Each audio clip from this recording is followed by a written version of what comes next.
Welcome to Ask the Expert, an award-winning daily series from 8:30 a.m. to 9 a.m. to help small businesses just like yourself. Ask any questions in the comments or use the hashtag QBATE. That's QBATE on Twitter. If you need any more advice, join the official Intuit QuickBooks SMB community group on Facebook. Accountant and business experts just like myself are on hand 24/7 to answer your questions. During the live session, we're running a poll, so please do engage with it, and we will reveal the results at the end. Okay, so who am I? My name is Aaron Patrick. It's been a pleasure to be with you again. I'm a chartered accountant and QuickBooks certified trainer, so don't be afraid to ask any QuickBooks related questions, and have dedicated QuickBooks YouTube channel called Aaron Patrick, the QuickBooks Chat. So if you need any more QuickBooks advice, news, or anything like that, then please do go over and have a look at the channel itself. Also, I have a state-of-the-art accounting firm called Boffix, which uses the best in cloud technology to make sure small businesses get the information they need at their fingertips. And we've also recently launched a YouTube channel for that as well. Okay, enough about me, and let's focus on today's session. As always, the session is all about you and your burning questions. If you have any questions, then please use any of the social channels to get in touch. So while we wait for that first and important question, let's talk about some of the recent issues that my clients have been facing lately. And of course, we're still in lockdown, so let's carry on talking about the support packages just to make sure that you're fully aware of those support packages. And let's also talk about how QuickBooks can help you with those support packages as well, so using the product itself. So first of all, if you've not heard by now, the most important news is that furlough has been extended, aptly named the Extended Furlough Scheme. It's subtly different, but pretty much exactly the same as what we expected or what we had in lockdown 1.0. So it's very similar. What you get is upfront is at 80% of the wages. So remember, furlough is about staff members that you're having to make sure are not able to work anymore. So you're having to say that they're not able to work for you on a commercial basis. If you have that criteria, then you're able to claim 80% of the government with no national insurance relief anymore and a maximum of $2,500 per employee. The furlough scheme will now be extended until the end of March. So that's an update from last time I was on here where we had it till December. So now they're pushing it all the way to March to make sure that we're protecting millions of jobs across the nations. Eligibility wise, as an employer, as long as you have a UK bank account and UK PAYE, then you're not needed to have previously used the scheme. And that bit there is really important. We found a lot of our clients being eligible for this version of the furlough, the extended furlough scheme, who weren't eligible before. So make sure you have a look at eligibility and make sure you see if your business is up for it. Also, the big news is that your employees have to be there from the 30th of October, whereas before that was all the way back in March. So again, we're seeing a lot more from our side of people who are now eligible for furlough who they weren't eligible before. So make sure you have a look at all of the options available. You're allowed to utilize flexible furlough. So what that means is it gives you the option to be able to do the option of having a staff member who's on furlough for part of their work, but then they can actually then come back into work and come from there. So if you've got the opportunity where you're working at less reduced hours, you can bring staff members back and utilize that. The job support scheme currently has been postponed until the furlough scheme ends, but we'll hear more news about that as and when that arrives. And don't forget as well that if you receive grants before from the council, then there's also additional grants available. So this is all about rateable value. So it's all about if you're paying for rent or you're paying for a property. From £1,334, maximum 3K, depending on the rateable value. So do have a look and see if you're eligible for that grant as well. Also, there is the mortgage holiday that's been extended. So that's really, really useful for everybody. And don't forget about the bounce back loan as well. So the bounce back loan itself is still around. It also has the ability, or has been announced, it's been extended in terms of eligibility and be able to apply for it. And it's for anyone who needs to consider having cash flow coming your way. So the idea of the bounce back loan is a really, really straightforward loan that should be one form or two forms from your bank that gets yourself the eligibility really, really quickly. You should just be able to fill out that information. You get a decision pretty much instantaneously. And the idea then is also it's paid to you really quickly as well. There's some caveats to it. It's maximum of 50K or 25% of your turnover. So you've got to be able to make sure that it's one or the other. And then also it's been extended to repayment wise for 10 years, which is an extension from the 6 years. Also, what we've heard as well is there is now announcement of a top-up scheme available. So the idea is if you've taken your bounce back loan at the beginning of lockdown and now you need some additional funds and you've still got that extra room, so you've not taken 50K or you've not up to your 25% limit, then there is the ability to go out there and get a top up. As soon as you take a top up, it's all in the same agreement as you had before. And all you need to do then is just make sure that you're prepared that after the first 12 months, that's when you have to make your first repayment. And also remember, though, that it's interest free for that first 12 months as well. So just make sure that you're fully aware of that top up and fully aware that that's good. So the only clarification that you need there is the company has to be UK and must have been active before the 31st of March 2020. And the only question they're going to ask you is if it's been adversely affected. We also had clarification of the Self-Employment Income Support Scheme, so that SEISS, about support for millions more workers through the SES will be increased, with the third grant covering November to January calculated 80% of average trading profits up to a maximum of 7,500. So effectively, it's following suit from the furlough. So that was a really good announcement that's come through there. As before as well, you don't have to be eligible for SEISS if you've taken the first one. So that makes it really nice and easy for you. So that's a lot to take in, and there's a lot to think about in terms of what grant's right for you or what help or support is right for you as your business. So how can QuickBooks help? Well, by far the most important update to QuickBooks in the last few years, especially during a time like this, has been that cash flow forecast. So the cash flow forecast is a tool within the product itself that can predict the next 90 days of cash flow, which is essential to understand your burn rate and to have a chance to include cash flow transactions. With the way that it works is that as long as you've got your bank account connected to QuickBooks, then it'll have the ability to look at normal transaction that's going in and out of a business, and it gives you a chance as a business owner to figure out exactly how that money is coming and interacting with what cash is actually available for your business to utilize. It's going to look at also if there's any debtors or creditors to take into account of, and it's going to make sure that it's trying to look at all the data that we have within a QuickBooks system. Now, one of the things that's really important about the cash flow forecasting tool is the ability to add transactions on as well. So you have the ability to go into QuickBooks and you have the ability to go and look at different scenarios. So what we've been advising our clients to do is look at how these grants and how these support packages are going to affect and be able to bring in and see how that's going to look for the cash flow. So you can put in a scenario where your grant's going to arrive at this date, or that your bounce back loan or your top up's going to arrive at that date. And you can then see how your cash is actually going to look on a projectional basis. And that's so important to our clients, and that's so important to small businesses like yourself. So utilize the cash flow forecast, utilize the systems that are in QuickBooks that are designed to help you in a business, especially during times like this. We've been using it for loads of reasons to look at, and with the adventation of, or the announcement of the flexible furlough, that was also a great scenario where it was actually really important to understand exactly how our business was going to be running. As we're starting to come out of lockdown for certain scenarios and we're starting to open back up again at the end of lockdown, we're going to have to understand exactly what the impact of that's going to be in terms of additional wages and everything that's going to go with it.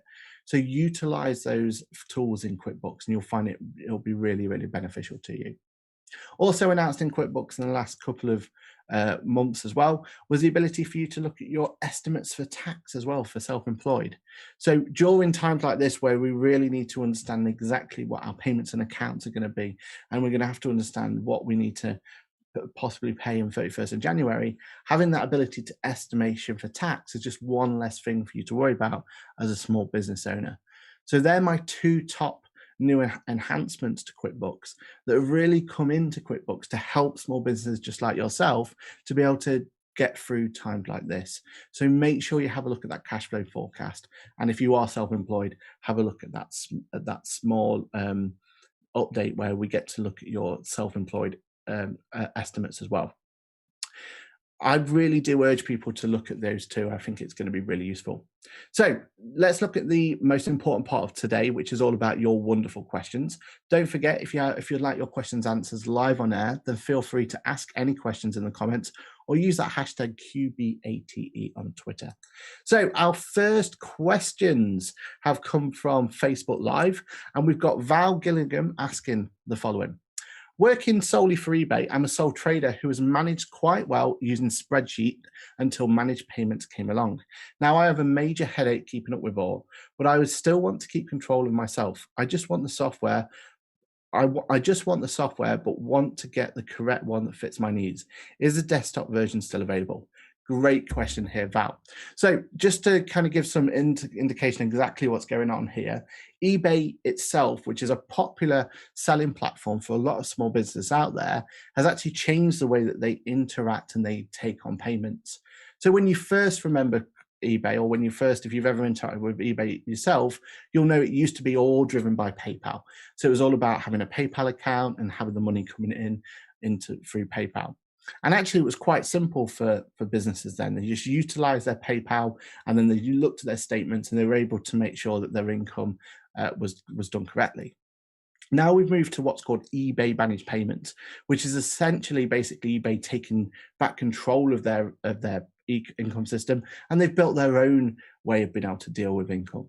So the idea then is, instead of you getting paid via PayPal and having the money come through from there, you're going to have the money come directly from eBay managed payments. Now, this has caused a massive headache for the community who are using, the small business community who are using eBay, because it's actually a lot more tricky to be able to utilize the formats and the statements available from eBay, because it's a lot more tricky to be able to get your head around exactly what's going on. And the important thing for any small business is making sure that you're showing gross income. So what you want to show is in your top line figure, so that turnover figure, you want to be showing exactly how much you sold your items for. What you don't want to be doing is actually showing it net, because what net is going to be less all the fees and everything that's been taken off for utilizing the eBay managed payments.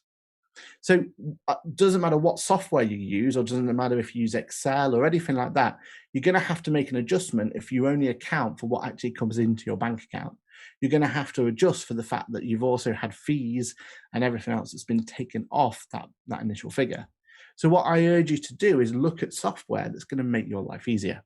Now, the question here from Val is talking about how maybe the desktop version of QuickBooks is a better fit. And I wouldn't say the desktop version is a better fit at all. What I would say and urge you to look at, though, is what type of QuickBooks Online is available. So when you go to buy QuickBooks Online, you're going to get two different versions. You're going to get QuickBooks Self-Employed and QuickBooks Online. Now, for your type of business, the one that's definitely the right one for you to look for is QuickBooks Online. So QuickBooks Online itself will have all of the different tools that you'll need to make it really easy for you.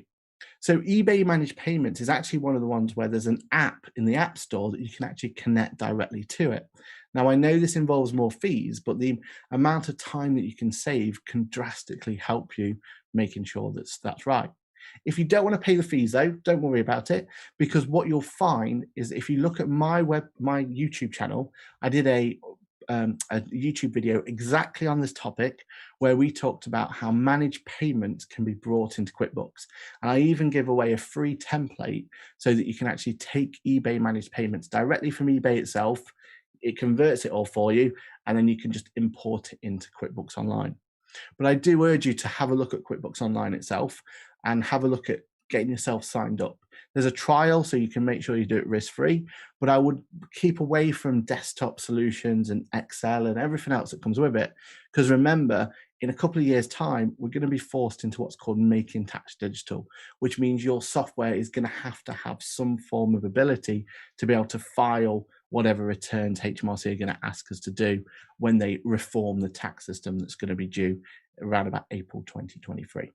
So do have a look at that. Do have an idea or look into it. And on my channel as well, on my YouTube channel, so Aaron Patrick, the QuickBooks Chat, I actually have a whole section for resellers, a whole section for eBay users, where you can have a look exactly what's in there, and hopefully you'll be able to get the right answer for your business. But do reach out though if you do have any issues at hello@bopics.com. Angie from Facebook Live. I hope that helped, Val, and do have a good look with it. And hopefully your Q4 is looking really good for you and really healthy for you. Angie from Facebook Live. Hi, I used the desktop edition for over 15 years.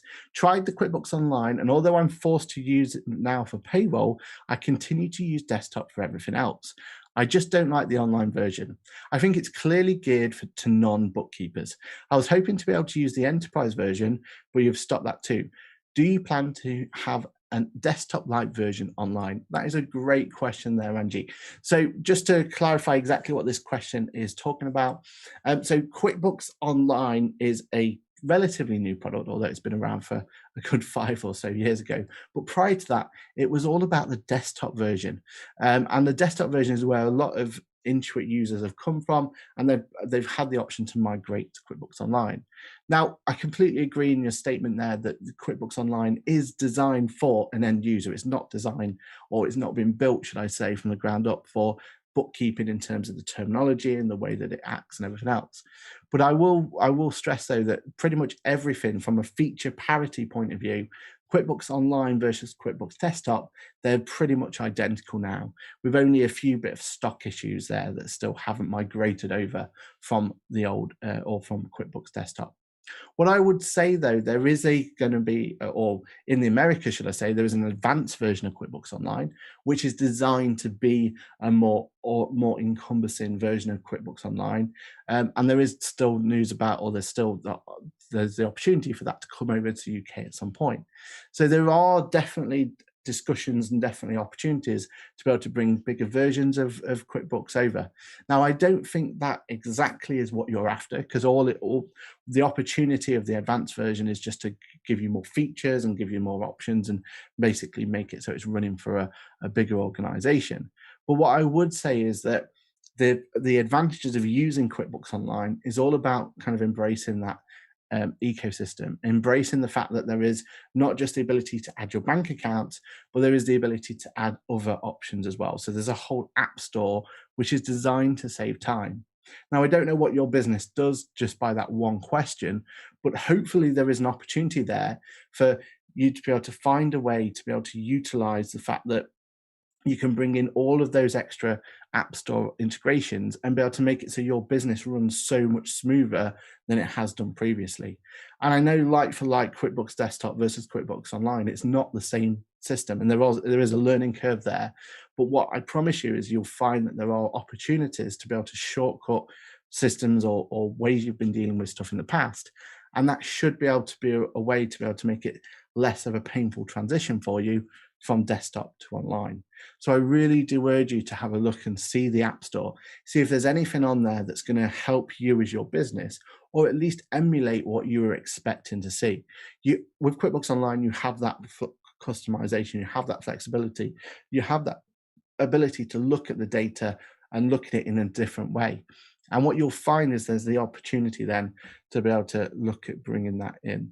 Because the one problem we've got is that the QuickBooks Desktop version, we're going to have to start looking at the long-term success of it and how that's going to work. And with Making Tax Digital and everything else, we don't know yet if that's going to be compatible and everything else. Whereas we know QuickBooks Online is all set up for it. So I do urge you just to have a look and see if there's anything that can help you in the App Store to make your transition more palatable going forward.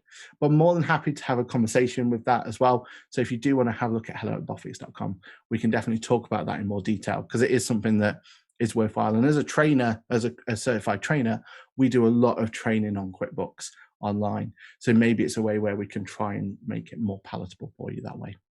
But good luck with it. Hopefully, fingers crossed, you get the right answer there. I know the payroll move has been tricky for a lot of people, but it is something where it is an opportunity for you to look at ways in which you can make it faster and quicker for you going forward. forward. Ismail from Twitter DM. Hi Ismail, hope it's going all right. Morning Aaron, I stopped working as a freelancer in July as I lost all my clients. I've taken a full-time job since then.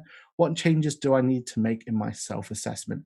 Great question there, Ismail. So the idea here is that you still have a obligation here to make a self-assessment return. So you're still going to have to make sure that your basically freelance period is being accounted for. So in here, it was up to July.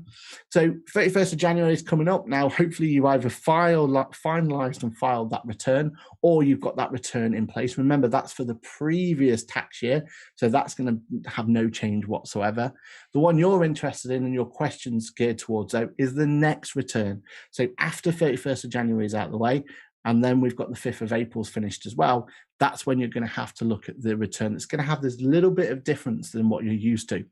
So basically what will happen is you're still going to account just like you would do normally, those first periods, and you're going to put in there exactly what freelance income and expenditure you had for there. And during that process, you'll see there is an opportunity there to say that when your business ceased, and that's effectively what's happened here. So you're going to have the ability to put in a date there of July, the end of July, whatever your time that you actually finished your self-employment, and at that point you're going to put that in there. You're going to continue to fill out the self-employment element just like you would have done every other year. So you're going to put your income, you're going to put your expenses, but it's going to be for a reduced period. And then the only difference then is you're also going to need to account for any of your salaried income as well. So when 31st of March comes around, your employer is going to give you a P60. And with that P60, you're going to have all the details you need to put on your self-assessment. So it's how much income you've had, how much tax you've had taken off there, any student loans if that's applicable as well. And then you're going to put that information on the tax return. What that should do, and fingers crossed for you, that should mean that HMRC will then not require a self-assessment for you for the next counter period. But just be careful, because sometimes they keep you in the system, if you like, for a couple of years. So you may have a couple of years, if you don't go back to freelancing, of having to fill in a tax return where literally all you're doing is you're taking that P60 information and put it on there. So just keep an eye on paper trail. They'll always send you a letter about it all. So don't ignore any letters you get from HMRC.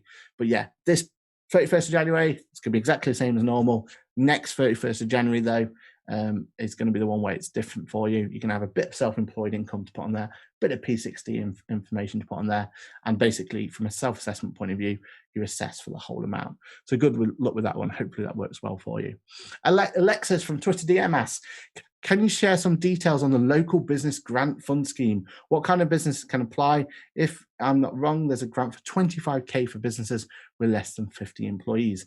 Yeah, so basically what's happened here is the local authorities have been given different cash sums of money that they've basically been given the opportunity to pass out on whichever criteria they feel best. Now, it is different from local authorities to local authorities.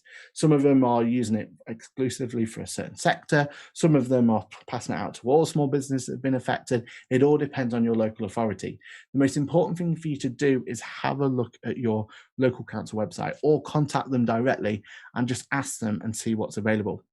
Now, for our clients that have been going for these grants and having a look at them, again, the criteria has been different between each individual authority in terms of how do I apply, and also what do I need to apply as well. So you do need to talk to them individually, talk to your local council, talk to your local authorities, and just find out exactly what A, you may be eligible or not eligible for, but B, also what criteria and what information they need.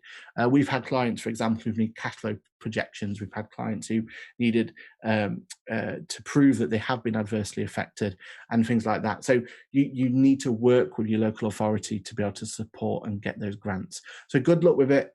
Reach out to them. And if you are having any problems whatsoever, go over to the QuickBooks community page as well, because there's a sort of thing that you may be really surprised at, that other people in your local area may have had the same issues or the same problems, or may have been able to shed some light into what they've been doing to get their grants, or however it's going to be. So do have a look at it and good luck with it. Regina from Twitter DM asks, how is QuickBooks income tax estimate feature helpful? I use a different tool to get monthly estimates of my income and tax and NI contributions. Well, Regina, this is a great question here. Now, the fact that you're already using a different tool to be able to get those monthly estimates on income and tax NI means that you see the power of actually understanding exactly what your estimate's going to be. The fact that you are doing that and looking at that, you're obviously concerned, or you want to make sure, you want to cover yourself in terms of what that final tax bill is going to be. So what I'll say to people who are doing it in that way and are looking at it and are seeing what the benefit is so you don't have that worry about it when it comes to the 31st of January of, well, what is my fee, or what is my income's going to be, and you're not prepared for it. So what it is, or what's useful about having that feature in QuickBooks Online is the fact it's built directly in for everyone to utilize. You don't have to go out and get a separate product to look at it. One of the things we do at Buffett is we make sure people know what their fees and their tax estimates are going to be. We make sure that sort of stuff is built as much as we can within the product. So we do the calculations outside and we make sure that they're shown in the product. And that's important for small businesses because that gives them a target to save for. That means there's no surprises, and that means it gives them the opportunity. Now, again, it's an estimate, so you've got to make sure that you're prepared for it to go one way or the other, or however it's going to be. But having that estimate is so powerful, and it's part of a really good cash flow forecasting solution is if you know how much tax you've got to also pay over. And especially in times like this, where things like the grants and having the loans and everything and all working into play, people are getting very confused as to what's taxable and what's not taxable, and it's becoming really difficult for them to try and guess what their final tax bill could be. And during times like this, we need to be fully understanding what those tax bills are going to be, so that we can have those conversations with HMRC if we need to, about deferment or whatever the conversation topic is going to be. But until we know what the estimate's going to be and know what we need to figure that one out. So the next question then is from S.J. Andel from Facebook Live. How can you set up direct debits to pay for QuickBooks? That's a great question there, S.J. Andel. So the question there is all about how do you set up the payment. So when you say direct debit to pay for QuickBooks, and basically what that's all about is when you go to pay for QuickBooks in the first place, you're then having to set up a payment option. Now, if you've gone through what we tend to find the most difficult is if you've gone through, say, the App Store, so Google or the iOS App Store. If you've gone through either of those solutions, then you're paying that payment via those particular platforms. And that's normally the most tricky bit. That's normally where this question comes most important or most prevalent. Either way, though, doesn't matter which way you're paying for it. Go and log into QuickBooks Online, go into the right-hand side and go to your company cog. In there, go to your accounts and settings, and from accounts and settings on the left-hand side, you'll see your payment information just there. Now, it'll either say that you're paying via iOS or Google, and in that case, you need to go back to that platform and either change your options there into how you're going to pay for it, or it could be that it will tell you exactly there if you're on a trial or if your accountant's paying for it and everything else. So just go to the company cog, account and settings, and go from there. So our last question for the day is Rachel. Hi, Rachel. My husband is a sole trader, but also a contractor. I'm having problems with some of the categories not being relevant to his business and want to know if it's possible to alter them. Great question there, Rachel. Now, first question to you, though, is are you using QuickBooks Self-Employed or are you using QuickBooks Online? QuickBooks Self-Employed, you don't get that option of doing it. So if it's QuickBooks Self-Employed you're in, you're just going to use the categories that are there. If you're using QuickBooks Online, though, there is a whole chart of accounts section on the left-hand side under Accounting, Chart of Accounts. That chart of account section is basically all your different categories. And that whole list there, you can go into each individual transaction, edit them if you need to, or you can go into the top right-hand corner and press new and create a brand new chart of account that you might need to. So maybe you want one that says mobile telephone costs or mobile telephone expenses. You just go into the new in the top right-hand corner and do it from there. I've done a video on how to create chart of accounts over on my YouTube channel, so hopefully that will help. Also, just to note as well, the most important thing about doing bookkeeping by far is making sure that you're happy with what the end results are. So make sure you're using categories that make sense for you. Don't worry and everything else that comes with it. Just make sure that you're happy with how the categories are. You're the most important person you're doing bookkeeping for, so let's put it through from there. And sorry, it does say there self-employed, doesn't it, Rachel? Sorry about that. So if you are using self-employed, then you can't change those categories, unfortunately. Those categories are basically set by how your tax return is going to look like. But don't worry about it. Find and pigeonhole the best solution for you, because the reason it's in those particular categories is because that's how it's going to appear on your tax return. Remember, QuickBooks Self-Employed lets you file that tax return from there. So just utilize whatever's there. You don't have the ability to change them if you don't put it into exactly the right one. Just put it into one that makes sense for you and will be useful for you when you're looking at the data later down the line. And with that, we're at the end of today's session. So a big thank you to everyone who's answered the questions.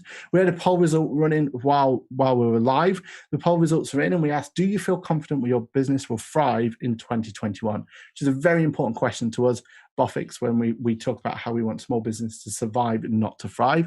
75% of you out there said, yes, you feel confident your business will thrive in 21. And that's excellent. I'm really, really happy to hear that. That's a great result there. But 25% no. For those 25% of you out there, please have a look and see and keep an eye on Ask the Expert. We're going to be giving advice on how to help your business throughout the whole of this series. So make sure you keep signed up on here, and hopefully we can turn those figures around and push them even further up. But 75% is a great result. With that, then, it's only left for me to say my ending intro. So if you have any questions, then please get in touch with QuickBooks support team or myself on hello@bofix.com. More than happy to answer any of those small questions in detail that we've spoke about before. And if you do have any other questions, then please do ask. Coming up on Ask the Expert tomorrow, it's my pleasure to say that Sabrina Stockel will be coming back yet again. She runs My Tennis Events, the largest tennis events company in the UK, and is also the co-founder of Shop and Slot. Sabrina has built several successful companies, mentored hundreds of entrepreneurs, including myself. I've had mentoring off her in the past, so highly recommend, and has recognized amongst the final 5 on the BBC One The Apprentice show. So I will definitely have some questions to be throwing in tomorrow, and hopefully you will too. Tune in to pick up some insightful business advice from the serial entrepreneur. A reminder that if you need any more advice, join the official Intuit QuickBooks SMB community group on Facebook. Accountant business experts just like myself are on hand 24/7. And with that, I want to say thank you for all tuning in this morning, and I hope you have a good day. Cheers.